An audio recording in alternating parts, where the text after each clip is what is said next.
여러분 안녕하십니까. 자, 서론격인 얘기는 끝났고 이제 좀 카르마 법칙에 대해서 직격적으로 좀 전모를 보는 시간을 이제 갖도록 하겠습니다.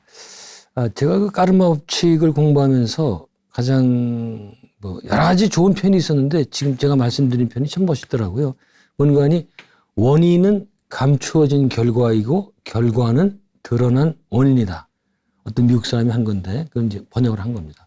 뭔가니 이 원인과 결과가 계속 맞물려서 돌아가는 거다.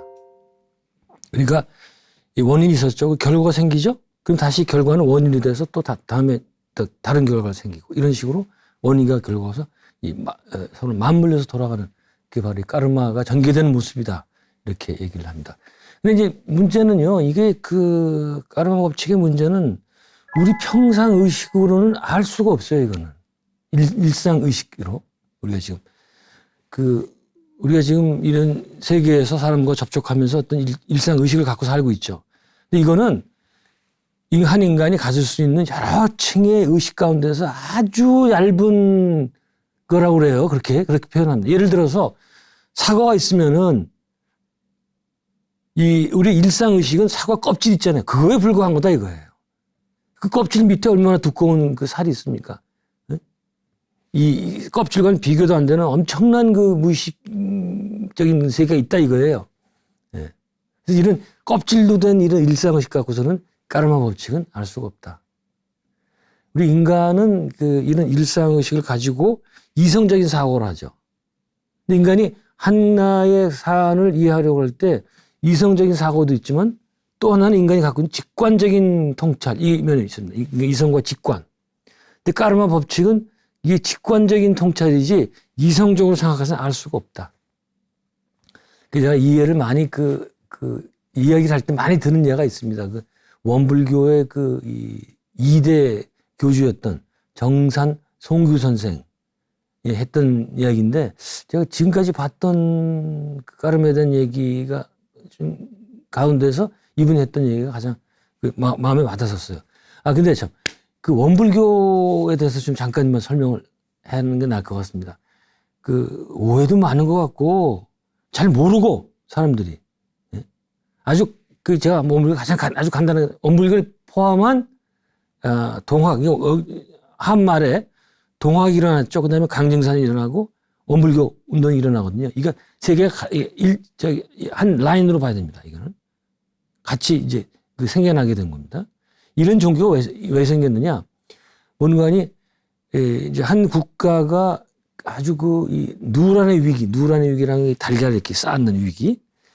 굉장히 달걀을 쌓을 수가 없잖아요. 그러니까 굉장히 위기적인 상황이죠. 그런 위기가 벌어지게 되면 여러 분야에서 개혁이 일어납니다. 예를 들어서 이제 정치 개혁을 부르짖는 사람들. 근데 한말에는 김옥균을 비롯한 개혁파가 있었죠. 진보파가 있었죠. 그다음에 종교나 사상 개혁을 부르짖었던 실학 운동이 있었죠. 예. 조선 중기에는 실학 운동 이런 거 없습니다. 예. 왜? 그런 위기 상황이 아니었기 때문에. 예. 그래서 그렇게 이제 만일에 이게 다 지배계층에서 일어나는 거 아니에요. 지배계층에서 이런 개혁 운동이 일어나서 그걸로 조금 고쳐진다면 그걸 끝나요. 그런데 지배계층에서 일어나는 개혁으로도 이게 충분하지 않으면 도저히 그거 갖고 안 된다. 그러면 그때는 민중적인 차원에서 개혁운동이 일어나기 시작을 합니다. 그러니까 바로 한 말이 그런 때예요. 너무나 사회가 혼탁해 있었고 외세는 물밀듯이 밀려오고 있고 도저히 당시 조선의 엘리트들은 스스로 개혁할 만한 힘이 없었던 거예요. 민중들이 살아남자고 이제 개혁을 하기 시작하는 특히 전통 사상을 개혁하는 운동이 일어납니다. 그래서 제가 지금 말하는 동학이라든가 증산교, 원불교는 바로 전통 사상이었던 유교, 샤머니즘, 불교 이것들을 개혁하면서 일어났던 운동들이다. 동학은 유교를 개혁을 했고 증산교는 샤머니즘과 신명사상 같은 토착 종교 이거를 개혁을 했고 원불교는 불교를 개혁하면서 일어나게 됩니다. 사실은 요 세 종교가 굉장히 중요하고 좋은 가르침이 많은데 생각보다는 잘 안 알려져 있습니다.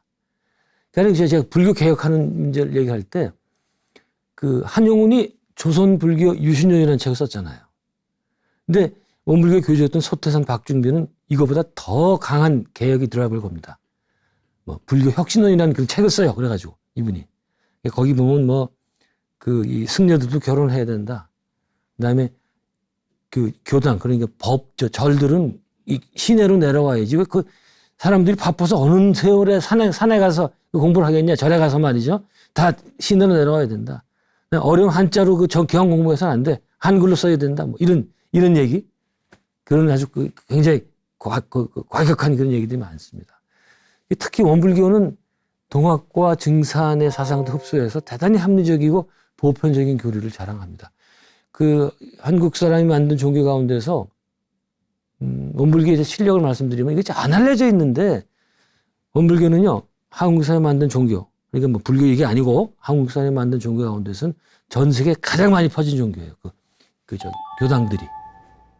뭐 아프리카도 있고 남미에도 있고 굉장히 많이 퍼. 근데 사람들이 잘 모르죠. 뭐 교당 규모가 큰 건 아닙니다. 그다음에 한 중요한 거는 원불교는 그 미국에다가 미국 주정부의 그 승인을 받은 학교를 세운 유일한 교단입니다. 한국에서.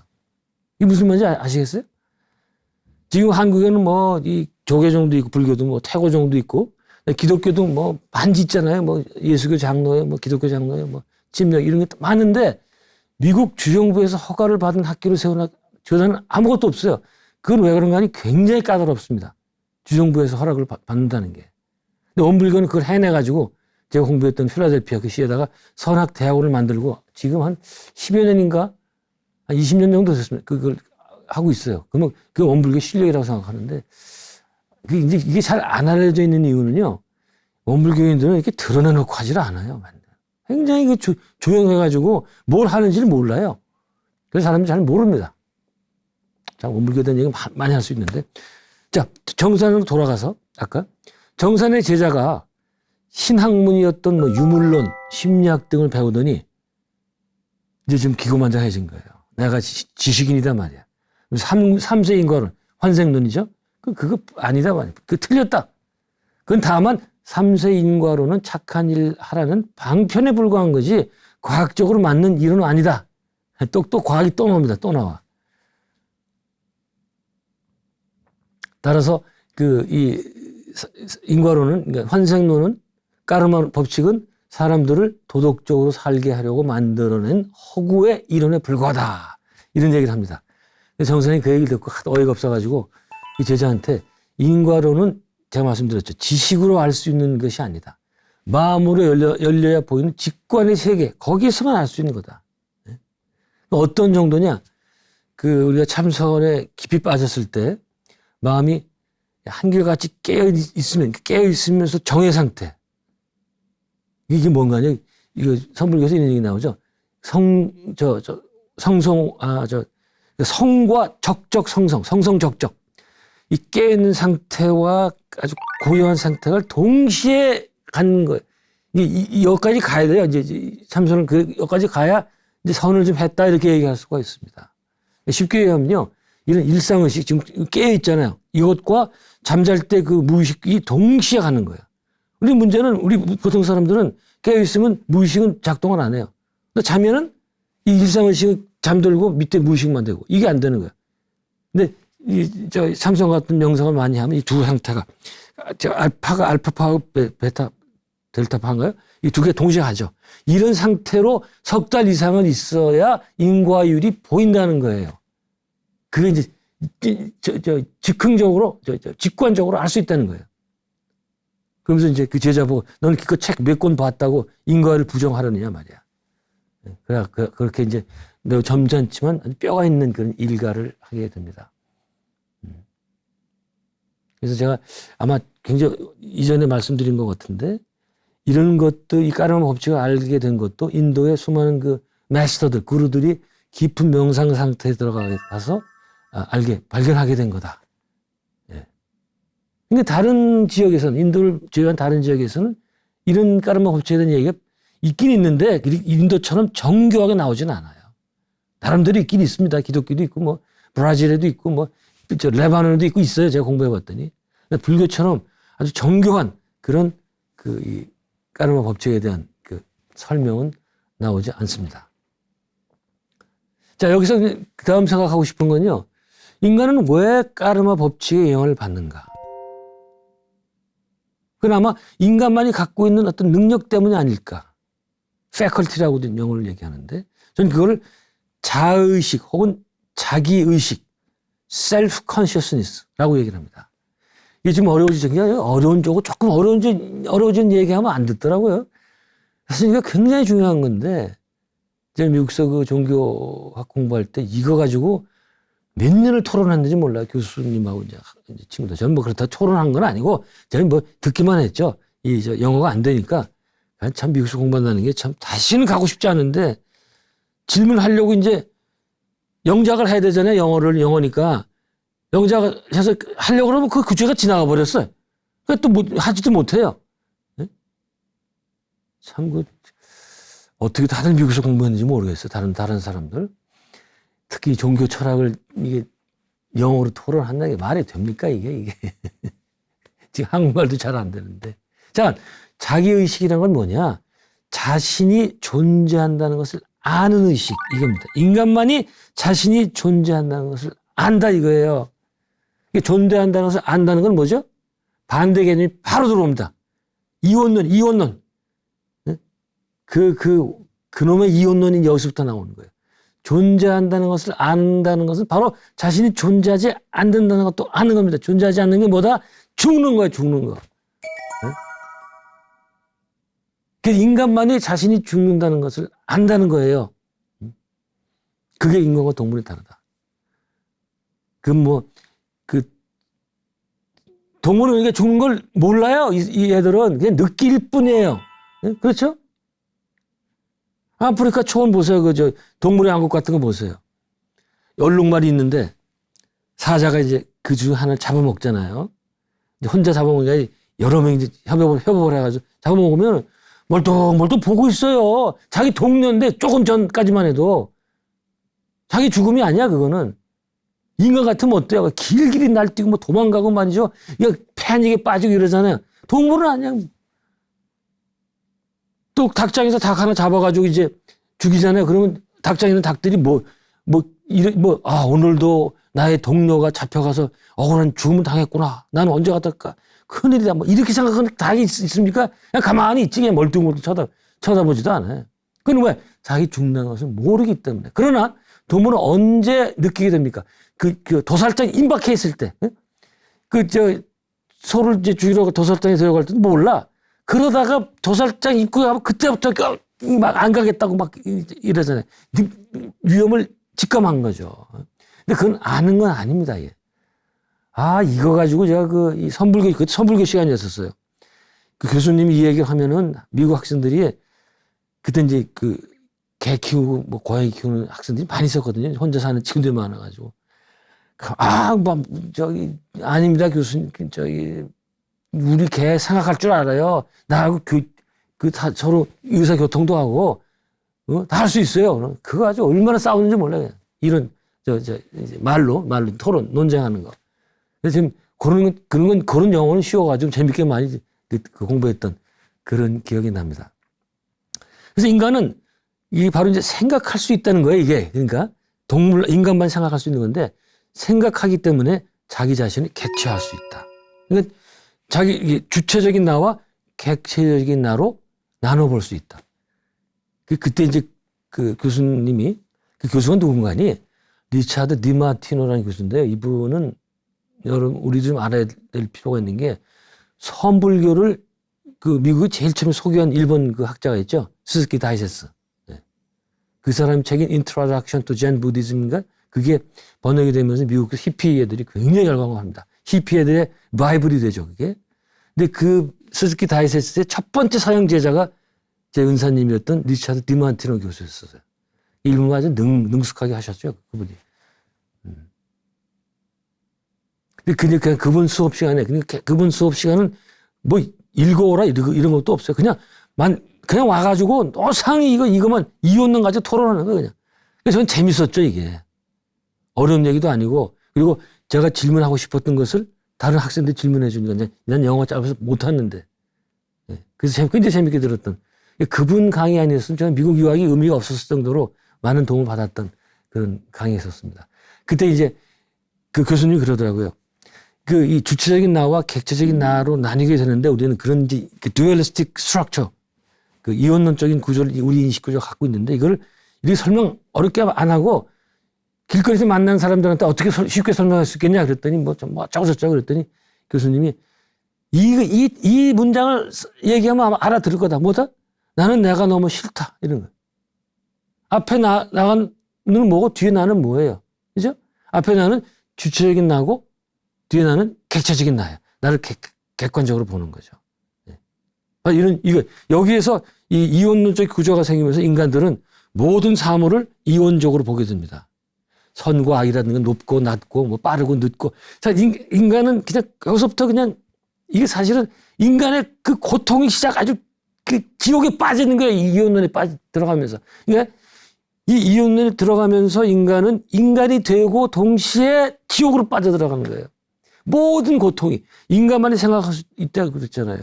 인간의 고통은 뭐든지 생각하는 능력에서 나온 겁니다. 이게. 근데 생각 안 하면 인간이 아니죠. 참 그래서 은사님 디마티노 교수가 기독교의 유대교의 경진이었던 창세기 제일 처음 나온 창세기라는 책 있잖아요. 거기에 아담과 이브 신화를 갖고서는 인간이 어떤 과정을 거쳐서 자의식을 갖게 되는 설명을 했는데 저 처음에 놀랐어요. 어떻게 기독교에 그렇게 또 유태교에 저렇게 그 수준 높은 신화가 있을 수 있을까 그랬는데 나중에 이제 기독교 구약을 전공한 사람들도 봤더니 창세기는 기독교 구약 그 바이블 있잖아요. 그 가운데에서 가장 마지막에 쓰여졌다는 거예요. 우리는 창세가 맨 앞에 있으니까 그것부터 쓰고 그다음에 쫙 뒤로 예레미야서 이사야서 쓴 거라 그렇게 생각하기 쉬운데 그게 아니라 창세기는 가장 마지막에 특히 히브리 포로 이제 히브리가 페르시아 바빌론에 그 포로 잡혀가잖아요. 그 유명한 버니햄이라는 그 흑인 그룹 있었죠. By the river of Babylon 그런 노래 했잖아요. 그게 이제 붙잡혀 갔을 때 그때 슬펐던 그 추억을 노래한 겁니다. 굉장히 유명했었죠. 근데 그때 유대인들이 거기에 그 종교 조라스트라교를 배워서 돌아온 다음에 그걸 바탕으로 해서 만든 게 창세기라는 거예요. 그래서 굉장히 수준 높은 그런 게 나오는데 아담과 이브 신화 제가 시간 너무 옆길을 빠지는 것 같아서 설명을 다 못 드리겠는데 거기 이제 이런 겁니다. 자 보세요. 아담과 이브가 있었는데 이브가 뱀의 유혹을 받아서 그 신이 먹지 말라는 선악과를 이제 신이 다 좋은데 요 나무 선악과만 먹지 말라고 그랬잖아요. 사람에게 또 하지 말라는 또 하고 싶은 거 아닙니까? 근데 갑자기 눈이 환해지면서 어떻게 돼요? 서로 벗었다는 걸 알게 되잖아요. 근데 사실 그건 이제 신화이기 때문에 어떻게 해야 되는 거니? 그들은 눈이 환해졌다는 게 뭔가 하니 내가 존재한다는 것을 알게 되는 겁니다. 그게 자의식을 갖게 되는 거예요. 야, 이거 참 쉽게 설명하고 좀 설명을 굉장히 오래 해야 되는데 이게는. 그 전까지 몰랐던 거예요. 내가 존재하는 것을 몰랐던 거예요. 그러니까 서로 벗고 살아도 부끄러움 이런 게 전혀 없는 거죠. 어떤 거기에서 인간은 이제 우리가 인간으로 태어나서 성장 과정을 대표하는 건데 인간은 태어나서부터 자유의식을 갖는 게 아니고 2살 앞뒤로 해서 말문이 터지죠. 바로 그때 자유의식을 갖는다는 거예요. 그 전까지 베이비, 어린아 엄마 품에 있었던 때는 엄마와 자기를 구분을 못 해요. 그래서 자유의식이 없습니다. 그러다가 어느 때 딱 자유의식이 생기면서 갑자기 세상이 생겨나고 엄마를 알게 되는 거예요. 그러면서 이제 생각을 하기 시작하는 순간부터 욕심이 생기고 끊임없이 권력 투쟁을 하게 되고 선악을 가르고 나쁜 건 다 나오는 거예요. 그래서 창세기에서도 아담과 이브는 에덴 동산에서 쫓겨나잖아요. 이제 고통 속으로 빠지는 거죠. 그것도 상당히 표현을 잘했습니다. 근데 기독교에서는 그걸 어떻게 해석을 합니까? 아담과 이브가 신의 말을 듣지 않고 죄를 졌기 때문에 거기서 이제 또 쫓겨나고 그 죄 때문에 인간은 비참하게 살았고 그 죄를 대속해 준다는 사람이 온 게 예수 아닙니까? 이게 기독교의 교리 그렇게 시작되는데 저는 그거 전부 안 받아들여요, 그거는. 거기서 인간이 이 타락한 게 아니고 인간은 아담과 에덴 동산에서 오히려 후올이 아니라 업이다 말이죠. 인간이 된 거예요. 그러니까 동물의 상태에서 인간이 된 거예요. 죄를 진 게 아니에요. 저만 그렇게 생각한 게 아니고 나중에 제가 이제 유학을 마치고 와서 봤더니 켄 윌버라는 학자가 있죠. 학자라고 하기도 뭐하고 저게 위저너리 같은 사람인데 의식 연구계의 아인슈타인 같은 사람. 지금도 살아있죠, 이 양반이. 그분의 책을 보면 Up from Eden. 그러니까 에덴 동산으로부터 도약이라는 책이 있어요. 이 사람 똑같은 얘기하는 겁니다. 인류는 에덴 동산에서 그 타락한 게 아니라 인간으로 진화했다 이거예요. 아이고, 참 할 얘기가 굉장히 많습니다. 이거 참 좀 걱정이 돼요. 이런 철학적인 얘기를 별로 안 좋아하는 것 같더라고요. 제가 책에도 여러 번 썼는데 아무도 이 문제에 대해서 관심을 갖질 않아요. 결국은 모든 인간의 문제는 그 자의식, 자기의식 때문에 나오는 거거든요. 생각하는 거. 그러니까는 그 요가 수트라 보세요. 파탄자리 요가 수트라 앞부분 보세요. 요가의 목표는 뭐다? 생각을 그치게 하는 거단 말이야. 선불교에서도 뭐예요? 한 생각만 일어나도 48,000이 떨어진 거다. 다 알아요, 이 양반들이. 자, 그렇다 치고. 이따 할 얘기는 너무 빨리 나왔네요. 우리가 인간들이 생각할 수 있는 능력을 가질 수 있다는 걸 뭘 알 수 있는 거 아니? 인간만이, 죽음은 객관화할 수 있기 때문에 인간만이 자살을 할 수 있습니다. 인간만이. 또 그러면 벌떼처럼 일어나가지고 고래도 자살한단 말이야. 고래도 그냥 해변에 와서 다 죽지 않느냐? 그건 아닙니다. 고래가 자살하려면은 보통 사람들도 자살할 때 사람 옮겨가서 몰래 죽잖아요. 고래도 자살하려면 저 바다 밑에 가서 죽지. 굳이 그냥 여러 개, 다른 고래도 이끌고 나와서 해변에서 죽습니까? 그건 아마 뭐가 신호체가 잘못돼가지고 나와서 죽은 것 같아요. 그 다음에 어떤 증거가 있는 거 아니? 인간이 생각하는 능력이 있다는 게 언어의 소지 여부. 그러니까 인간만이 언어를 갖고 있다. 특히 추상적인 언어. 그럼 또 동물학자들이 동물도 언어 있다고 또 그냥,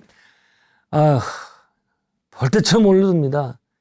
그러나 우리가 보기에 동물의 언어가 있다고 하면 추상적인 것과는 거리가 멀고 어떤 신호, 사인에 불과한 거다. 만일에 침팬지든지 오랑우탄이 어느 날부터 자의식을 갖게 되고 그러면 이제 그런 그들도 호모사피엔스가 되는 거예요.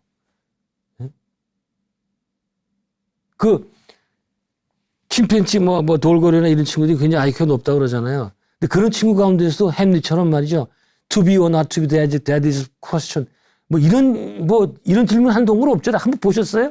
아무리 내 개가 똑똑해도 막 야단치면은 옆으로 가가지고 말이죠. 머리 가운데 받고, 이거 사는 게 왜 그러냐, 이거 주인한테 욕이나 먹고, 이렇게 생각하는 게 있습니까? 예? 안 그렇거든요. 여기서 지구상에 존재하는 모든 것에 위계가 정확히 나옵니다. 하이라키가. 예를 들면 물질이 있죠? 이런 평범한 돌 다 물질이죠. 거기서 그 다음 단계가 생명. 그 다음 단계가 이제 감각, 센세이션이 나와요. 그 다음에 지각 단계예요. 아시겠죠? 물질에서 생명이 있는 식물이 나오고, 감각을 할 수 있는 동물이 나오고, 그 다음에 지각할 수 있는 인간이 나오고. 참 제가 그 다음에 이 물질에서 이거 쉽게는 얘기하는데 이게 굉장히 쉬운 얘기가 아니에요. 물질에서 생명이 나올 확률은 제로라고 그랬죠. 예? 제로. 사실은 이 우주에 있는 물질은 또 어떻게 그 전에 왜 생겼냐 이것도 몰라요.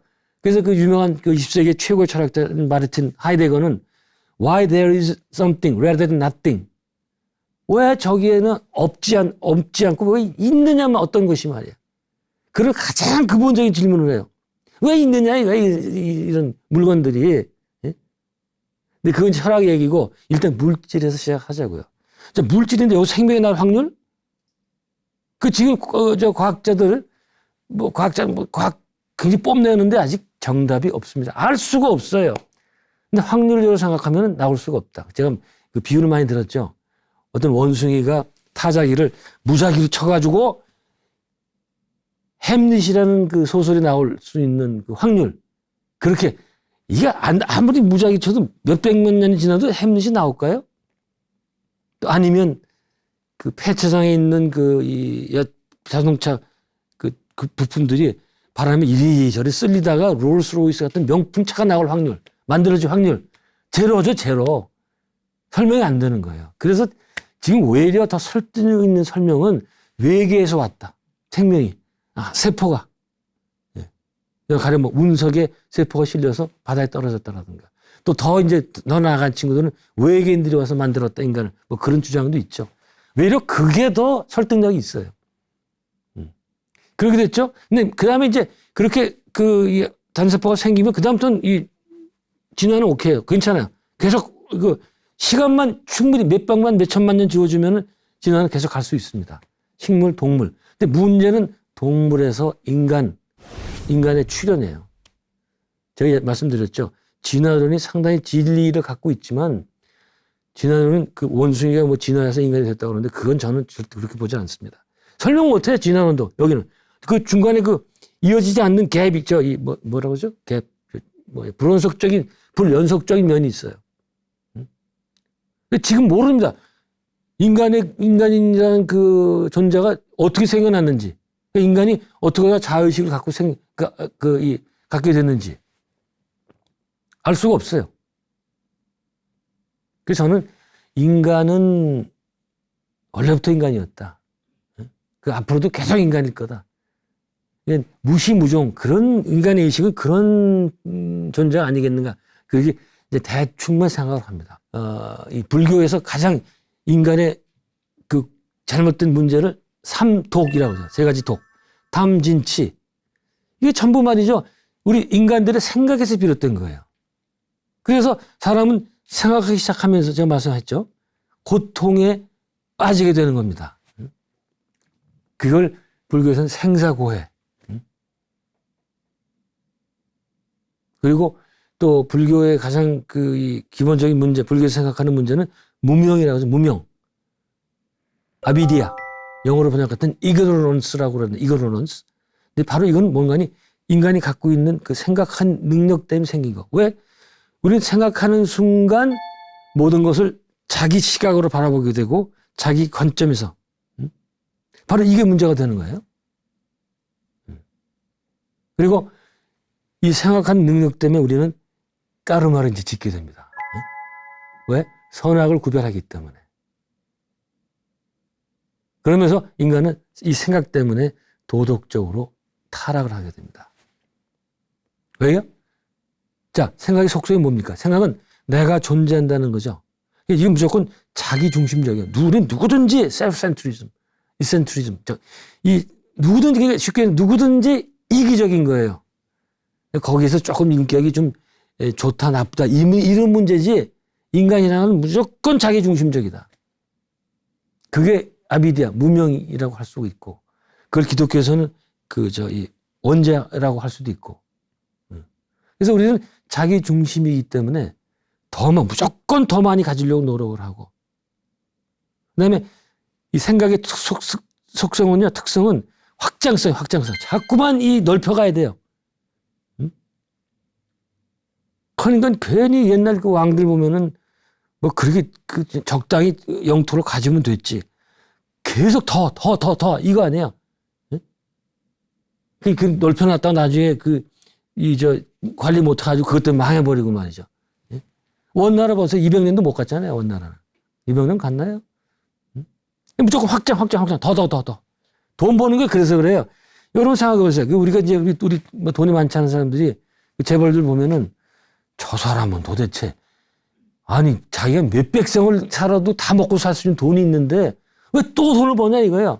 간단해. 이 생각 때문에 생각. 무조건 더야 이거는. 그 다음에 권력욕, 다른 사람을 지배하려는 그 권력욕이 이 생각 때문에 나온 겁니다. 니체나 이런 철학도 얘기했죠. 인간에게는 will to power, 권력의 의지가 있다는 거예요. 그러니까 여러분들은 어떤 두 사람이 만나면요. 조금 가까워지면 거기 반드시 두 인간은 만나게 됐을 때는 좀 가까워지면 권력 지배 구조가 생겨요.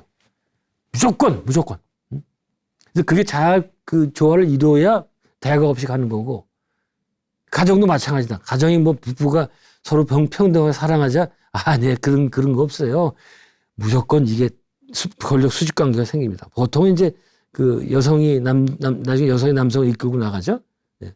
근데 그거 잘 조화가 되면 그 집안은 편안한 거예요. 이렇게 이 욕심이 나고 개걸스러워지고 이런 것들을 아까 불교에서 말한 대로 탐진치라고 표현했다. 네. 참 이거 참 불교에서 말이죠. 전 이제 불교의 일반적인 불교 이론에서는 뭐라고 그래요? 그 욕심은 뭐 금강도로 싹 도려내면은 그러면 깨달을 수 있다 이러는데요. 절대로 그건 안 됩니다. 욕심의 뿌리가 뭐예요? 자기의식이란 말이에요. 자기의식이 있는 한은 욕심에서 우리는 해방될 수가 없어요. 남을 미워하고 또 무시하고 이러는 거 해방될 수가 없어요. 참 요즘은 뭐 지난 세대보다 더하죠. 그 돈 때문에 사람을 뭐 죽이고 이런 거 그 정도까지는 아니었는데 요즘 보면은 그 보험 제가 참 어이없는 게 보험 사기. 보험 사기를 쳐서 자기가 사랑하는 가족들을 죽이잖아요. 남편을 죽이고 뭐 자기 모친을 죽이고 자기가 이제 게임이라든가 뭐 증권 투자를 하면서 돈이 털리면 그걸 이제 갚으려고 그런 세상이 됐어요. 예. 그러나 그렇게 그게 이제 그것만 보고 현대는 아직 엉망이다 그렇게 생각하면 안 됩니다. 이렇게 맛상이 높아지면요, 그거 동시에 영성도 높아져요. 같이 가는 거예요. 예. 이전 세상은 맛성이 높지 않았기 때문에 영성도 별로 높지 않았던 건데 지금은 같이 가서 영성도 상당히 높아졌습니다. 한국 사람들. 지금 인류가. 예. 자, 제가 근데 이 사람들은 생각 그리고 우리가 기억하는 것도 마찬가지예요. 기억이라는 게 뭡니까? 이전의 나와 지금의 나를 구별할 수 있는 그 능력이에요. 생각. 예? 생각 때문에. 그런 능력이기 때문에 우리 인간만이 기억할 수 있다. 근데 사람은 생각 때문에 모든 문제가 생긴다고 그랬죠. 근데 문제는 또 생각을 안 하면 인간으로서 생존할 수가 없어요. 내려야지. 왜? 생각이라는 건 기억이라고 그랬잖아요. 기억이 있어야 어제 차를 어디다 댔는지 그거 하고서 타고 나갈 거 아니에요. 또 어제 봤던 사람이 누구고 그걸 기억을 해야지 그 사람하고 뭐 알 수 있을 거 아니에요. 예? 그래서 우리는 또 생각을 해야 돼요. 어쩔 수가 없어요. 저는 이런 시점에서 이 불교 금강경에 나오는 말이죠. 금강경의 주된 사상이 몇 가지야. 근데 그 중에 하나가 이 해능선사가 그 출가하기 전에 장터에서 듣고 깨쳤다는 응무소주 이 생기심. 다 불교도들은 워낙 익숙한 단어 문장일 텐데 주함이 없이 마땅히 그 마음을 내라. 멋있는 것 같죠? 근데 앞뒤가 모순이에요. 이건 가능치가 않습니다. 왜?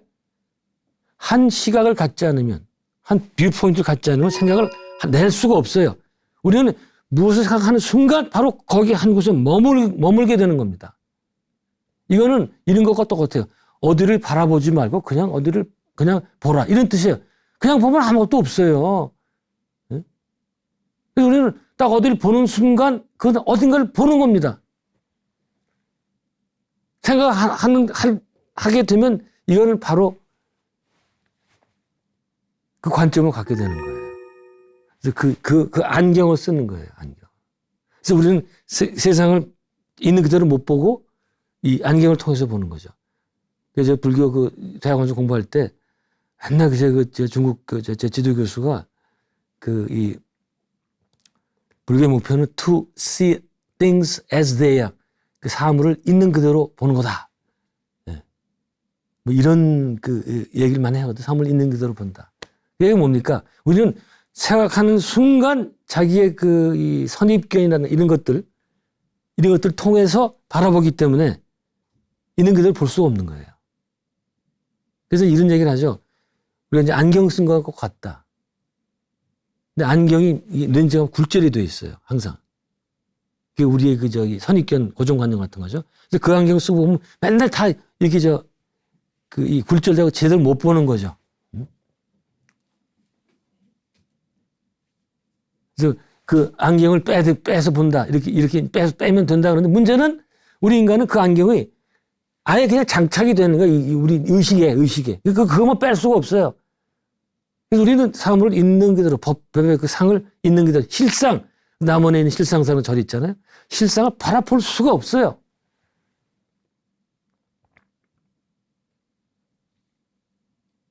그 생각도 나네. 그 크리슈나무르티 지두 크리슈나무르티는 그 사람 말은 아주 뻔들어지게 잘하거든요. 그 사람의 그 메인 슬로건 중에 choiceless awareness, 뭐 선택하지 않고 지각하는 것. 멋있죠? 그거 가능치가 않다는 말이에요, 이거는. 예? 가능치가 않다는 걸 확실히 알아야 돼요. 괜히 이런 멋있는 말이 현혹이 되어가지고 그게 가능할 거 생각하는데 그것은 아니다. 이건 제가 이제 다른 종교학 시간에 많이 얘기하던 건데, 물론 불교에서도 그 가장 기본적인 얘기고 말이죠. 그렇습니다. 그러니까 마지막 저거는 우리는 나는 이번 이 지구에서 이 현생에서 살아야 되기 때문에 생각을 해야 돼요. 말씀드린 대로 다른 차와 내 차를 구별하고, 내 엄마와 다른 어머니를 구별해야 되거든요. 동시에 근데 생각의 문제가 궁극적인 문제이기 때문에 그걸 그쳐야 되거든요. 과연 생각을 하면서도 그칠 수 있는 방법은 무엇일까? 이게 가장 큰 문제인데, 여기서는 오늘은 이 질문만 남기고, 저도 뭐 답이 없어요. 어떻게 될지 모르겠습니다. 질문만 남기고, 너무 방대한 주제라서 남기고, 여기서 오늘 강의를 마치겠습니다. 여러분 대단히 감사합니다.